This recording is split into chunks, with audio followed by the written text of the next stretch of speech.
તમારા બાપનું રાજ ચાલે ભાઈ મો અંબાણી બોલજે તારા કરતા હું ખરાબ ભાષણ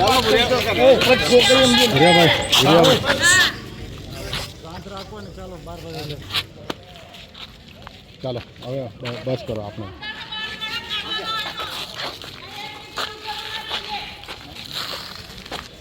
ચાલો બધાને બહાર કાઢો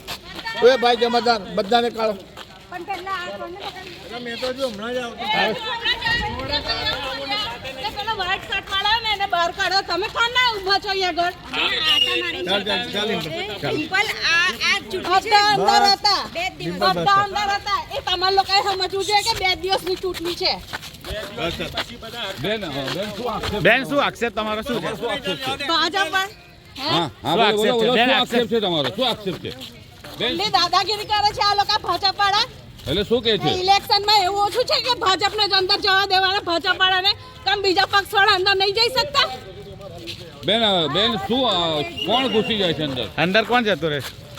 આ બધા છે કાર્યકર્તા બધા જ અંદર ઘૂસેલા છે અને હમણાં જ આયા અમારા પક્ષ વાળા તો તરત કે છે કે બહાર જાઓ તમે આ જો એજન્ટ છું ઉમેદવારનું તો આ શું છે પણ એવું નહીં આ શું છે એની નથી મેં વાત કરી એ બધાને કાઢો બહાર કોઈ અહીંયા આગળ જોઈએ નહીં પ્રેસ રિપોર્ટનો સિવાય રિમ્પલ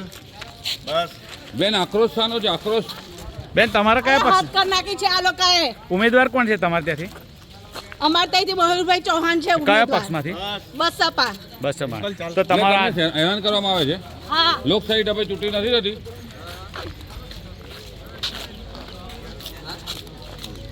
પેલા એમનું આનો લઈ લો. વડીલ શું નામ વડીલ, આપનું આપનું નામ શું આપણા પર આક્ષેપ કરવામાં આવી રહ્યો છે ભાજપ વાળા ના ના તદ્દન પેલા- વાત ખોટી છે ઉમેદવારના એજન્ટ તરીકે હું અંદર આવ્યો એ એજન્ટ એ મતદાર નથી અહીં જ્યાં ઊભા થાય એ મતદાર નથી જે બેન બૂમો પાડે છે ને અહીંના વોટર્સ પણ નથી તે છતાંય ગેરકાયદેસર અંદર ઘૂસ્યા અને તમે કયા કોના એજન્ટ છો શું નામ તમારું? ભારતીય જનતા પાર્ટીના વર્ષાબેન ભૂપેન્દ્રભાઈ ધોબી હા એમાં હું એજન્ટ છું અને આ જે વોર્ડ બહારના છે જેમને મતદાન નથી એ અહીં વારંવાર આવું કરે છે એટલે કહેવું તો પડે ને કે ભાઈ આ જો જે વોટર્સ જ નથી તો એમને અંદર ઘૂસવા કમ દો છો? તમારા પર આક્ષેપ ખુલ્લો કરે છે કે હેરાન કરવામાં આવે છે ના લોકશાહી ના ઢબે ના ના ચૂંટણી ના ના આ તમારી સામે છે તમે હમણાં ઇન્ટરવ્યૂ દીધા એમાં કોઈ જગ્યાએ તમને લાગ્યું એવું શું નામ આપનું ભૂપેન્દ્રભાઈ ધોબી